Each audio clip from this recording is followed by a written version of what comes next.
अकेले में ज्यादा मन भटकता है, गलत विचार आते हैं, लेकिन हमें अपनी भावनाओं पर काबू रखना चाहिए। देवी पार्वती और शिव जी से जुड़ी कथा है, चलिए जानते हैं। देवी सती ने देह त्याग दी थी और सती के वियोग में शिव जी ध्यान में बैठे हुए थे। एक दिन शिव जी के पास हिमाचल राज और उनकी पुत्री पार्वती पहुंच गयी। हिमाचल राज के मन में था और पार्वती जी भी चाहती थीं कि मेरा विवाह शिव जी के साथ हो जाए, लेकिन शिव जी तो तप कर रहे थे। सती के बाद वे दोबारा विवाह करना नहीं चाहते थे। आप यहाँ तप कर रहे हैं, यहाँ आपका ध्यान रखने वाला कोई नहीं है। मैं चाहता हूँ कि मेरी पुत्री पार्वती यहाँ रहकर आपकी सेवा करे। पर्वतराज हिमाचल राज ने शिव जी से कहा, मुझे इस बात की जरूरत नहीं है।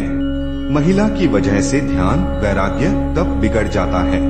अगर एकांत में महिला रहेगी तो मेरा तप भंग हो सकता है। इसलिए आप मुझे क्षमा करें और अपनी पुत्री को यहाँ से ले जाइए। शिव जी ने हिमालय राज को जवाब दिया।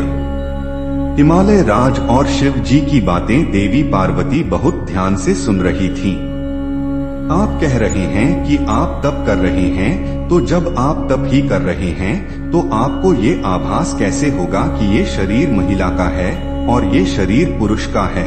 पार्वती जी ने शिव जी से पूछा। देवी पार्वती की ये बात सुनकर शिव जी हैरान हो गए, क्योंकि देवी ने बात बहुत बुद्धिमानी की कही थी।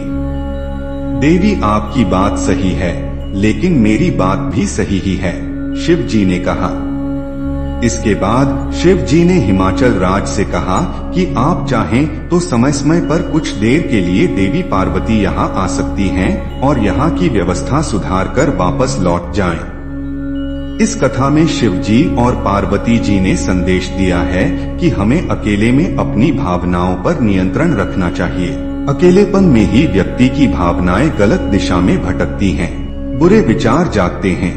इसलिए एकांत में भावनाओं पर नियंत्रण रखें। जो लोग पूजा पाठ, तप और ध्यान करते हैं, उन्हें पूरी तरह एकाग्रता के साथ डूबकर ये काम करना चाहिए, तभी मन गलत दिशा में नहीं भटकेगा।